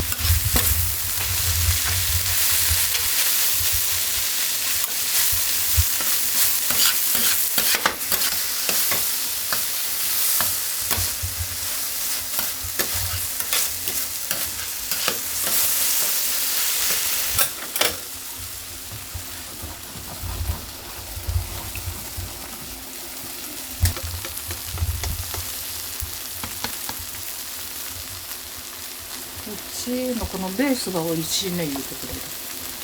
生地が。よそと比べたら。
このダブがでかいですね。ねえ、すごいね。すごい量です。これトリプル食べるところあ、そうなんね。熱玉、こんなで。へえ。ね。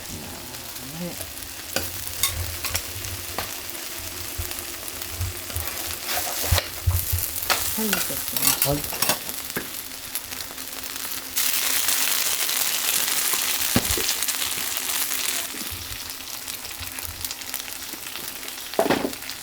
そう振った方がいいですか。あ、はい。お願いします。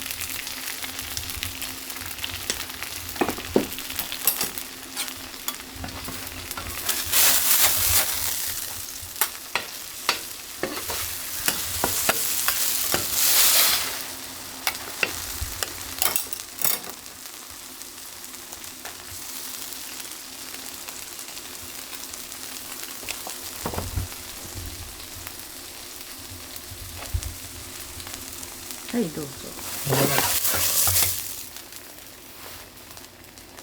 はい。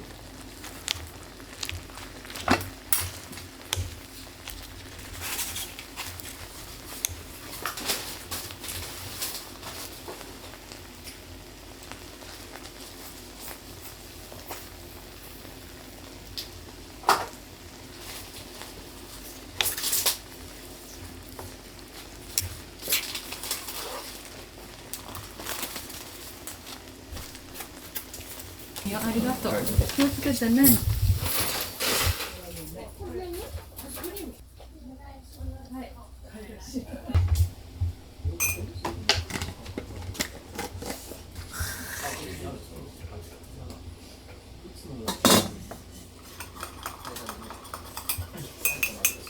いや、ごちゃごちゃ。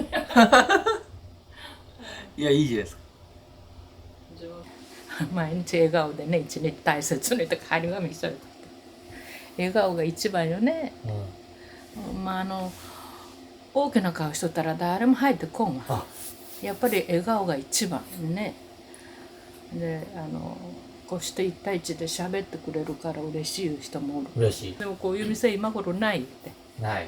私が必ずまた来てねいう言葉言うんよ。その言葉がいいね、また来てね言うだけ、また来ました言うて。口癖。また来てねいう言葉は。ありがとうございました、気をつけてまた来てねって言ったらもうみんなのおかげでこうして商売できるけん感謝せんにゃいけんのよね、本当にね。遠くから来ていただいて本当にね、みんなでわざわざ東京の方から来ていただいて。すごいですよね。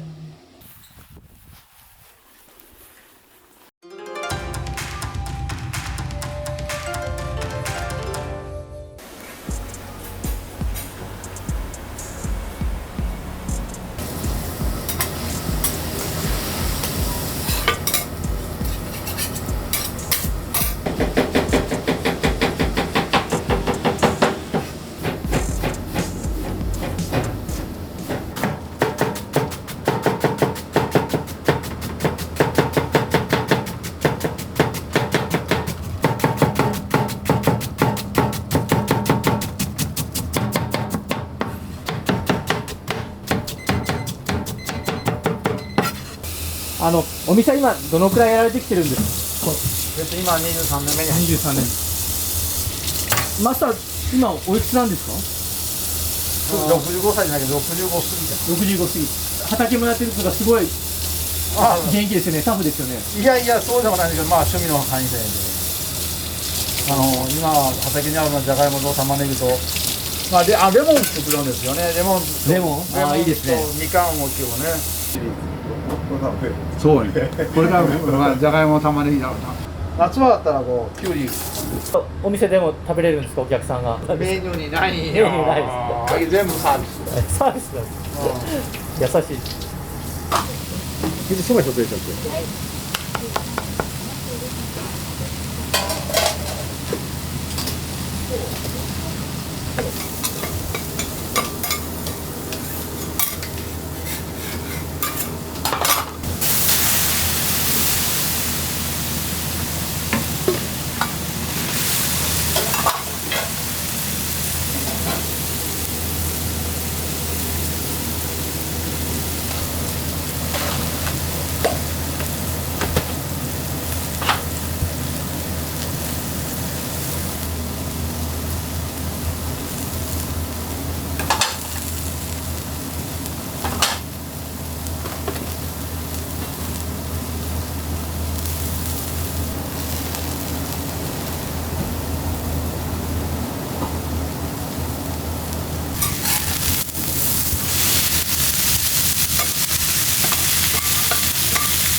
容器入れるところを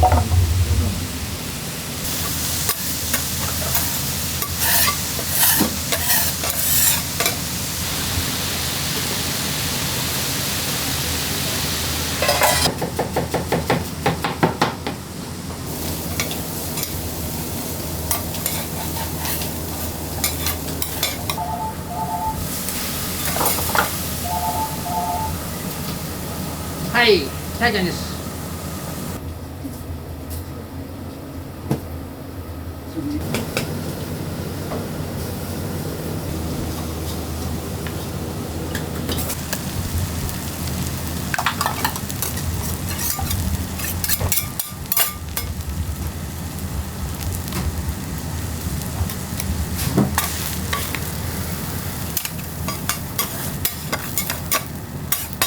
ご覧いただいた皆様で。ありがとうございます。ちょっとこうしよう。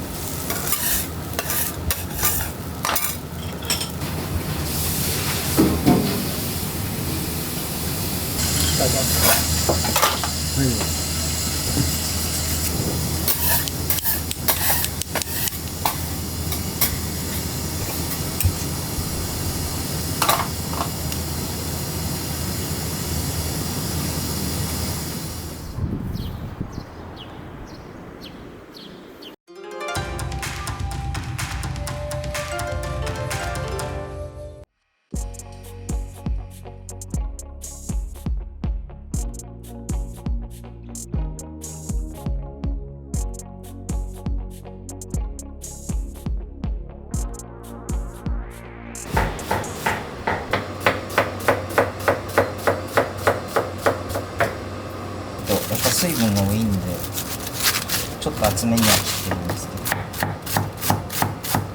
それは今日のキャベツはそうですね、まあちょっとこの時期としてもまだ春キャベツ的な名残がちょっと、は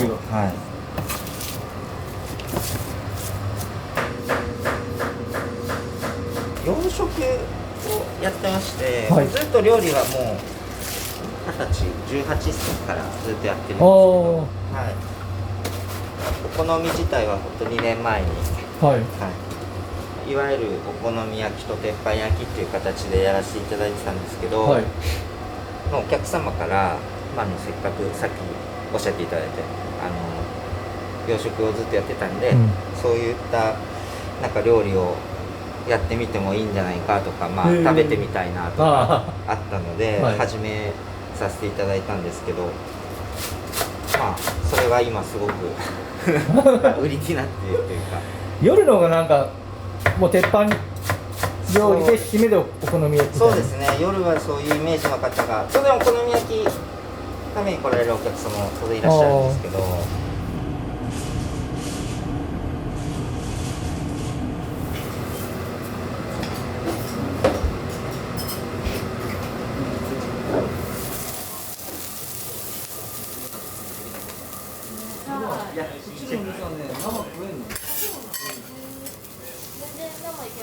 あ、わかりました。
違うんですか？はい、すごい割ったところがすごい綺麗なんで、よかったら。はい。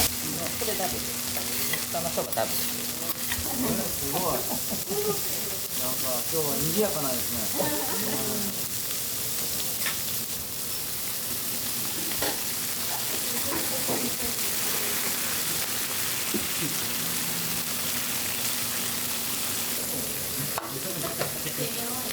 やばいのに大丈夫ですか？やばい。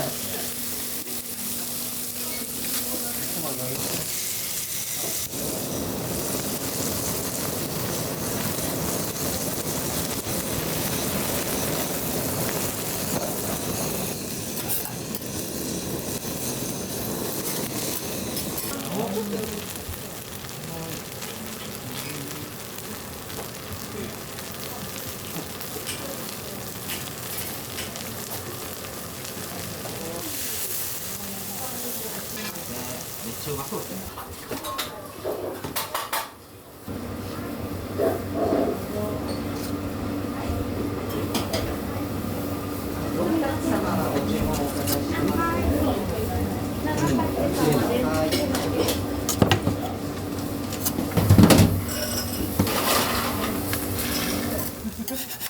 僕が40ね。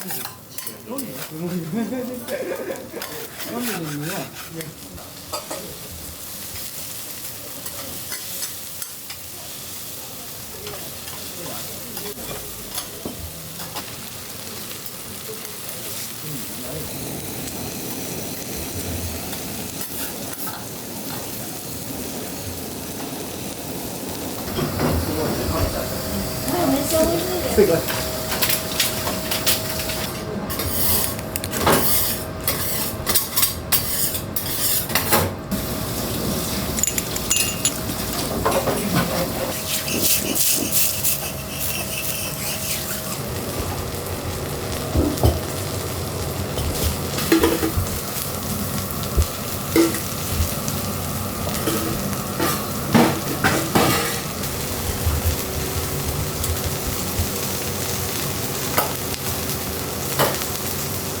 まあ、ラード。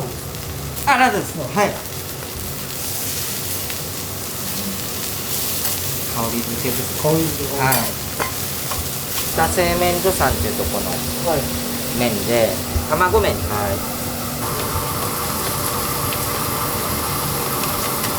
い。テイクアウトの時はちょっと長めに2分半で茹でてます。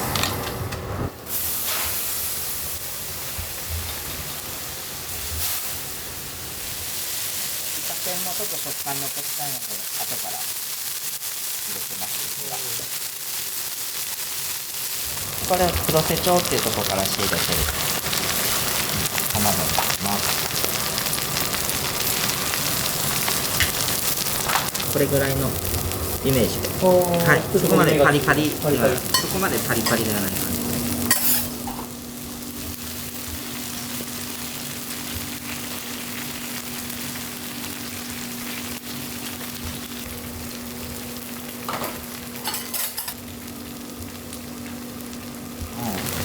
はい、ねぎらいファームさんというところはもう侍ネギ、はい、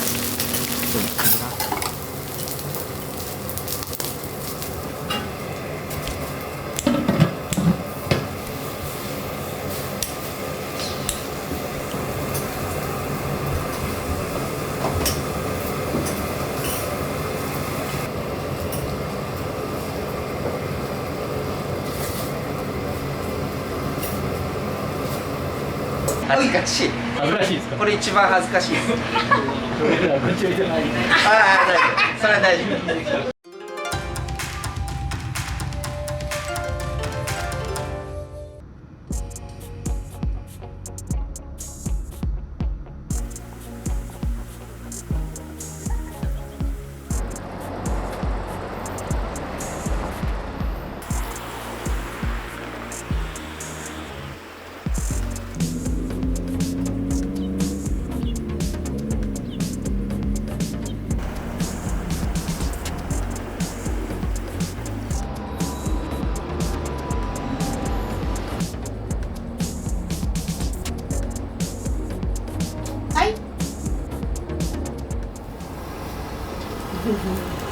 でもこの値段でないよ。ない。梶山さん。梶さん。下の名前は梶山敏子。としこさん。はい。そう、お母さんの人柄がいいなと思って。いや。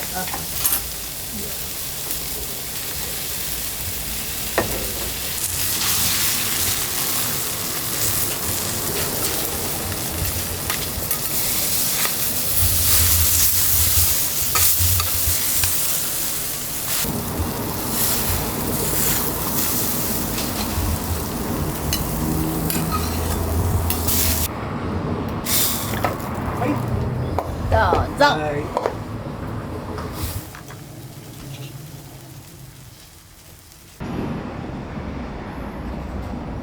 今お店は何年ぐらいやってるんですか？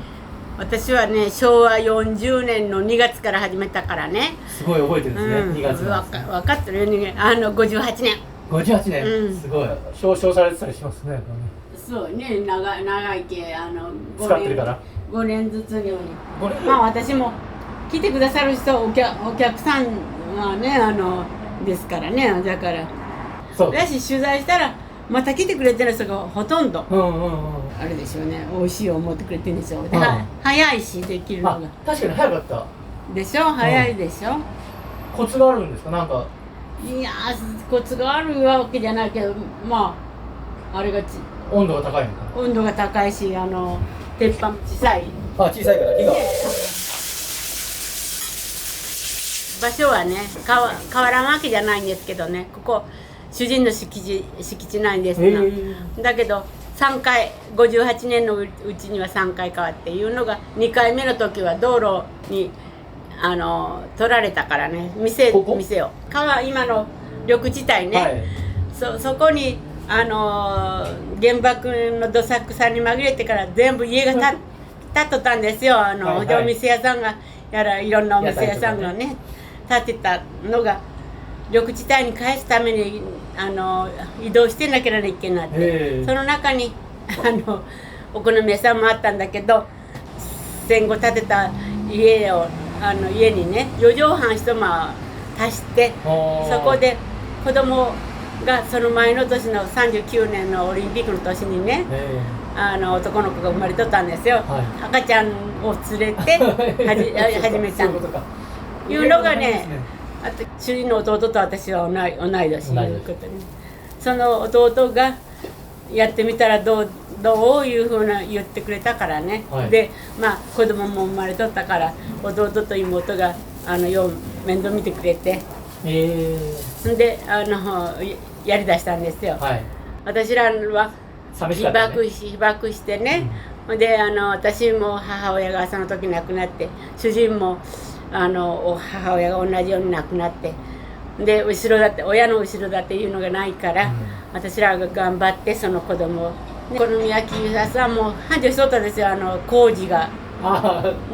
道路の工事、橋の工事、トンネルの工事ね建設工事、何もかもね、今私がやりだした58年間の間にね詰まっとったからね、その工事自体が。だからまあよう頑張ってこれってね、まあ良かったんですけどね。だけどこんな狭い店だからなんせそんなにいっぱい入れるわけじゃないしね。今日、8人しか椅子が 8席しかないからね。だけどまあ今はねもうすっごい物価高騰でね大変ですよね。大変でしょ。でそれが値上げをせずに頑張っとるからね、昭和の頃から。昭和から？もう36、7年は値上げしてないんですよ。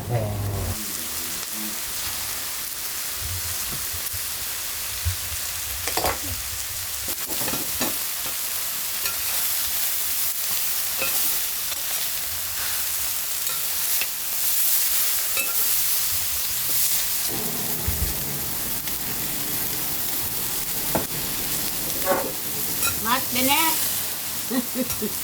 どうぞ。はい。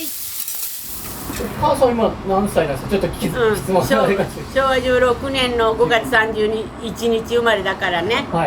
来月で82歳。82歳？はい。それで58年間やっとるんだから、正式にはね23歳と10ヶ月ぐらいかな。結構朝早くからやってんのかなと思ったんですけど、準備とかもどうして、まあ準備なんかやら買い物やらは主人がしてくれるからね。旦那さんが。私はまあ普通は11時から6時までだけどね、まあ早く帰ってきとったら治療行ったりね、買い物行ったりするからね、私も。だからそれが行ってない時だったらもう10時半頃からやってるようにして、臨機応変にやっております。はい。弟の夢やらがずっと長年30何年も手伝ってくれてたんだけど、もう6年半ぐらい前に脳梗塞になって倒れちゃったからね。でもう車椅子の生活になってるからもうダメ。それまではもう私楽させてもらったから2人でやりよったから、今はもう主人はようやかんから私が全部やかないけんけんね。お父さんなんか準備というか、買い物と準備と後片付けと、で夜の鉄板磨いたりするのも見なしてくれる。広島の現代美術館ができた時にお近くじゃいうので、ここの美術館の人が紹介しちゃったんだわ。今頃もうスターになってしまってからお客さんでもちょっと写真一緒に撮ってくださいじゃのなんじゃの、もうね、有名人もうほんと有名になったもんじゃないってからね、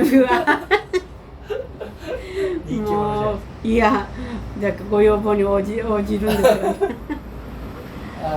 元気になるんじゃないですか、お母さんの話聞いたりすると。そうです。お客さんが。まあかもわからないね。会いに来たみたいな。面白い思ってくれてるでしょうよ。それ面白いっていうかすごいというか。もう言いたい放題ですね。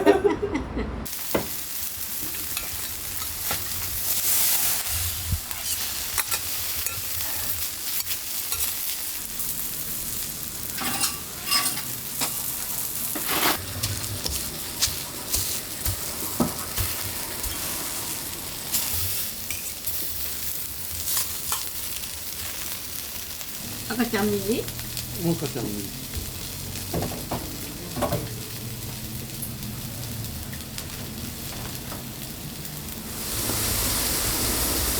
はい、ありがとうございます。はい、ありがとうございました。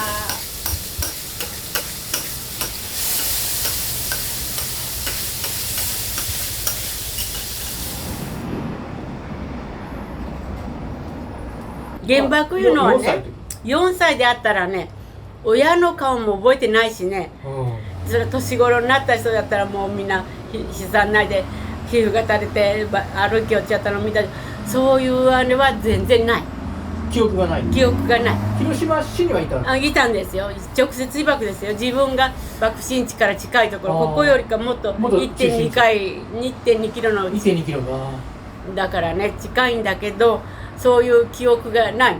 1歳違いの弟がいるんですけど、弟が生まれた年にもう父親は病気で結核で亡くなったんだよね。お父さん？そういう自分の母親のところだから私のおじいさんおばあさんのところへ預けて働きに行った。でその日は会社の建物疎開があるとか言うんで、はよ出て行って、でもうどこで亡くなったかわからない。なんか家の中にいたから大丈夫だったんですか？私もだし主人の方もね家の中にいたから。